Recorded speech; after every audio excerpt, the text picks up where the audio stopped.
से अच्छा प्लानिंग कुछ भी नहीं है। अगर आप मुझसे पूछेंगे कि सर आपके अनुसार अभी क्या प्लानिंग होनी चाहिए, मुझसे कोई पूछे एक लाइन में कि 45 दिन के अंदर परीक्षा की तैयारी करने का सबसे अच्छा तरीका क्या है। हाँ तो नमस्ते प्यारे बच्चों, बहुत दिन इंतजार करने के बाद आप सभी को एक प्यारा सा वीडियो मिलने जा रहा है। ये वीडियो आप देख चुके होंगे, टाइटल और थंबनेल से आप समझ गए होंगे कि ये वीडियो आपको बहुत ज़्यादा मोटिवेट करने वाला है, यानी कि 45 डेज है ना, यानी कि जो 45 दिन की हम इस वीडियो में आपको स्ट्रैटेजी बताने वाले हैं। क्योंकि बहुत सारे मेरे 10th क्लास और 12th क्लास वाले बच्चों के लिए, 12th क्लास वाले बच्चों के लिए तो इससे भी कम दिन बचा है, पर 10th वालों का लगभग इससे कुछ ज़्यादा दिन बचा है। तो किस प्रकार से जीरो से हीरो हमारी स्ट्रेटजी हो सकती है लास्ट 45 डेज में, हम बात करेंगे सिलेबस पर, हम बात करेंगे क्या प्लानिंग होनी चाहिए, बात करेंगे कि क्या हमारा टारगेट हो और कैसा हमारा रिजल्ट हो। 4 पॉइंट पर बात करेंगे। आप इस वीडियो को पूरा अंत तक देखिए। हम विश्वास दिलाते हैं आपको कि ये वीडियो आपके अंदर बहुत अच्छा आपको मोटिवेट कर देगा, आपके अंदर पढ़ने का जुनून भर देगा और प्यारे बच्चों आपका जो भी लक्ष्य है उसके लिए आपको और अच्छे से प्रतिबद्ध कर देगा। आइए देखते हैं। सबसे पहले हम बात करते हैं, कुछ इस प्रकार से अभी आप लोग का समय बीत रहा है। जैसे मैं देख पा रहा हूँ ऐसे ही आप लोग घर पे बैठ के पढ़ रहे हैं, और जैसा आप घर देख रहे हैं लगभग बिहार में हम लोग का घर ऐसा ही होता है। और हम लोग इतने मेहनती होते हैं, पढ़ते पढ़ते कभी कभी आपको बहुत ज़्यादा दुख तकलीफ होता होगा, लगता होगा कि अब मुझसे नहीं हो रहा है, क्योंकि बहुत लोग पढ़ रहे हैं। और पढ़ते पढ़ते आप बहुत मायूस हो जाते होंगे, कभी कभी आप रोने भी लगते होंगे। मैं समझ पा रहा हूँ आपकी फीलिंग्स को। लेकिन प्यारे बच्चों कहते हैं है ना कि हारा वही जो लड़ा नहीं, है ना। तो जो लोग नहीं लड़ते हैं वही लोग हारते हैं। तो प्यारे बच्चों आपको लड़ना है, और टॉपर ही बनना सब कुछ नहीं होता है। ये नहीं है कि जो हर विद्यार्थी टॉपर बन जाएगा। आप भी समझदार हैं कि 17 लाख विद्यार्थी पेपर देंगे, उसमें से कोई एक होगा जो एक रैंक लेकर के आएगा, चाहे वो 10th की बात हो या 12th की बात हो। तो लेकिन हमें एक अपने आप में सेटिस्फेक्शन, अपने नज़र में उठना, कहते हैं बच्चों दुनिया की नज़र में आप गिर भी गए, लेकिन अगर आप अपनी नज़र में उठे हुए हैं तो आप समझिए बहुत बड़े योद्धा हैं। और अगर आप अपनी नज़र में गिर गए, दुनिया की नज़र में बहुत उठ गए, फिर किसी काम का नहीं। तो अपने नज़र में उठने के लिए हमें काम करना चाहिए और हमें मेहनत करना है। तो आइए बच्चों हम लोग स्टार्ट करते हैं। सबसे पहले जब भी एग्ज़ाम का टाइम होता है तो बिहार के लगभग सभी बच्चे का ये उम्मीद होता है कि सर हमें दिशा ऑनलाइन क्लासेस के द्वारा हमें गाइड किया जाए, दिशा ऑनलाइन क्लासेस के द्वारा हमें कुछ एग्ज़ाम के टाइम में टिप्स दिया जाए, हमें समय समय पर मोटिवेट किया जाए। तो आइए बच्चों, ये आप जान ही रहे हैं कि बहुत ही जल्दी अपना परिवार 7 लाख का होने वाला है। कहाँ पर? प्ले स्टोर पर, अपना जो ऐप है इनका, है ना। तो इसके लिए भी बहुत बहुत धन्यवाद आप सभी का। आगे बढ़ते हैं। नेक्स्ट है श्री गणेशाय नमः। चलिए स्टार्ट करते हैं। सबसे पहला पॉइंट देखिए, हमने इसको पूरे 5 पॉइंट में इस वीडियो को मैंने बांटा है, और ये 5 पॉइंट आपको देखना चाहिए और अपने दोस्तों में शेयर भी करना चाहिए। पहला है हमारा सिलेबस, है ना। बातें घूम फिर के बार बार यही आ जाती है कि हमारे सिलेबस के बारे में, और हम लोग इसको लेकर के चिंतित रहते हैं। हमें कभी लगता है, अगर हम 12th के विद्यार्थी हैं, तो लगता है हमारा मैथ का सिलेबस ठीक है तो फिजिक्स खराब है, कभी लगता है फिजिक्स ठीक है तो मैथ खराब है, कभी लगता है अगर ये दोनों ठीक है तो इंग्लिश खराब है। ऐसा हमें कई बार फील होता है। तो प्यारे बच्चों मुझे लगता है कि अब जो 45 डे की स्ट्रेटजी है, आपको इस पर ज़्यादा ध्यान नहीं देना चाहिए।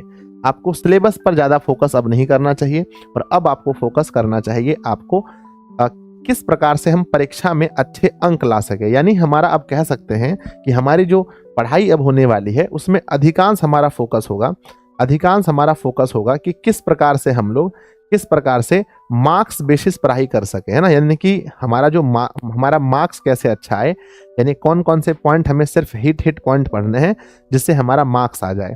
तो हमारा अब हम लोग पूरे सिलेबस पर फोकस नहीं करके, अब जो 45 डेज है पूरे सिलेबस पर फोकस नहीं करके, जैसे मान के चलो कि मैथ है तो हम पूरे एनसीईआरटी के सवाल नहीं लगाने हमें, और सिर्फ हमें कोशिश करना है कि क्यूबी लगा ले, यानी क्वेश्चन बैंक के सवाल लगा ले, ताकि हमें ये अनुमान लग जाए कि हाँ इस टाइप का क्वेश्चन पूछा जाता है। तो नंबर 1 पॉइंट मैंने बताया कि आप सिलेबस की चिंता ना करें, सिलेबस की चिंता ना करके आप मार्क्स बेसिस पढ़ाई पढ़ें।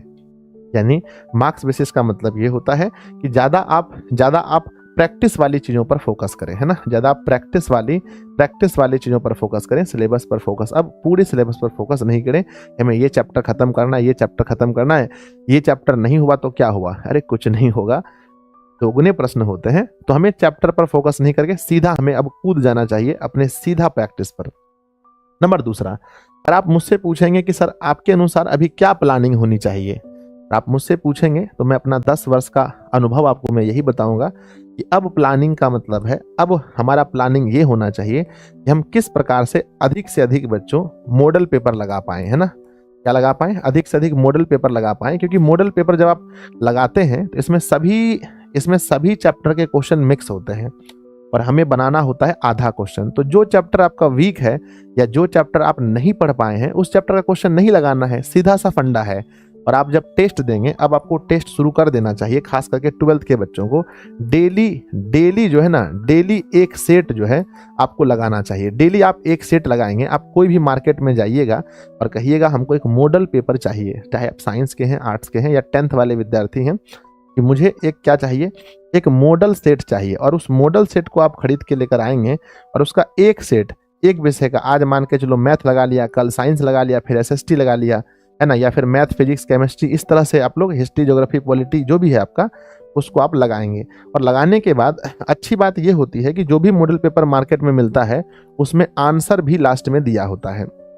तो जब आप क्वेश्चन लगाएं, जब ऑब्जेक्टिव लगाएं, तो उसके आंसर सीट से अपना मैच कर लें कि आपका कितना आंसर सीट हुआ। याद रखिएगा कि जब भी आप क्वेश्चन बनाइएगा तो जितना सवाल आपको बनाना है, जैसे 100 में से 50 बनाना है, तो 50 ही आपको अटेम्प्ट करने हैं। और अटेम्प्ट करते समय आपको घबराना नहीं है, बहुत जल्दी में अटेम्प्ट नहीं करना है, आपको पहले एक बार पूरा क्वेश्चन देखना है और जिस प्रश्न में आप 100% श्योर हैं, आप उसी प्रश्न को अटेम्प्ट कीजिएगा। तो पहला तरीका मैंने बताया कि अब हमारा प्लानिंग ये है कि आपको मॉडल पेपर जो है कि आपको लगाना है।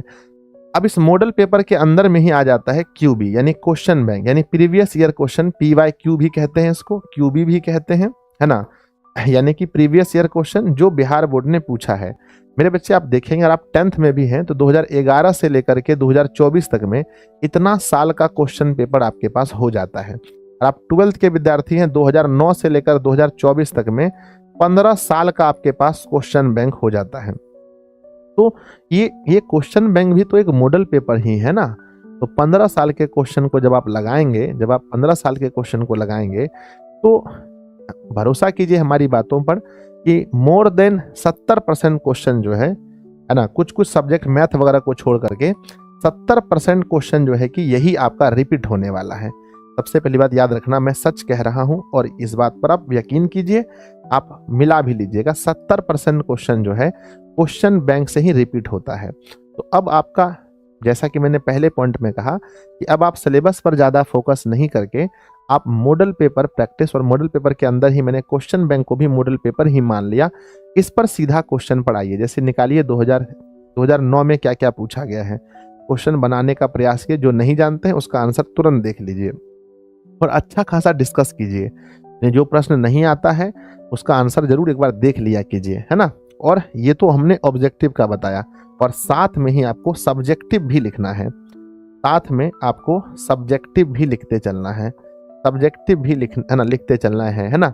यानी कि जो जितना दिया गया है, जैसे कि मुझे बताया गया कि 8 में से 4 बनाए, तो 8 में से 4 तो हमें 4 प्रश्न का ही लिखना है, और सब्जेक्टिव आप बनाते चलें। अगर ओवरऑल मुझे पूछिएगा तो हम सीधा एक बात में कहेंगे कि रोज एगो परीक्षा दीजिए, है ना, रोज एक एग्जाम दीजिए, रोज एक एग्जाम दीजिए।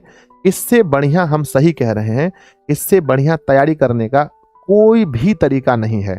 कोई भी अगर आकर के मुझे कहेगा कि इससे बढ़िया भी कोई तरीका होता है तैयारी का, तो मैं उसको नहीं मान सकता हूं। क्यों? क्योंकि बच्चों, जब मैं 10th में पढ़ता था तो मेरे समय में दुगने प्रश्न नहीं थे। जब मैं 10th 12th में पढ़ता था तो उस समय दुगने प्रश्न नहीं थे, लेकिन आप विश्वास कीजिए, और ना ही गांव में उतनी अच्छी बच्चों कोचिंग संस्थान मिल पाती है। तो हम लोग जहां पढ़ते थे, सर पढ़ाते तो बहुत मस्त थे, लेकिन सर ऑल सब्जेक्ट नहीं पढ़ाते थे। मेरे बच्चों, साइंस और मैथ हो गया बस, SST वगैरह जो है, हिंदी, संस्कृत वगैरह, ये सब पढ़ाई नहीं होती थी गाँव में, ठीक है ना। मैं समझ पा रहा हूँ कि बहुत बच्चे इस समस्या से भी जूझ रहे हैं, उनको भी पता है आपके गाँव में भी ऐसा हो रहा है।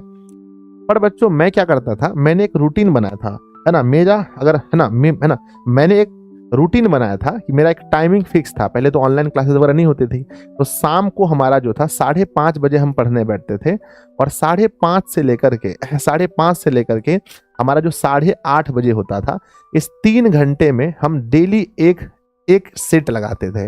एक सेट में ऑब्जेक्टिव सब्जेक्टिव जो भी होता था लिखने का प्रयास करते थे।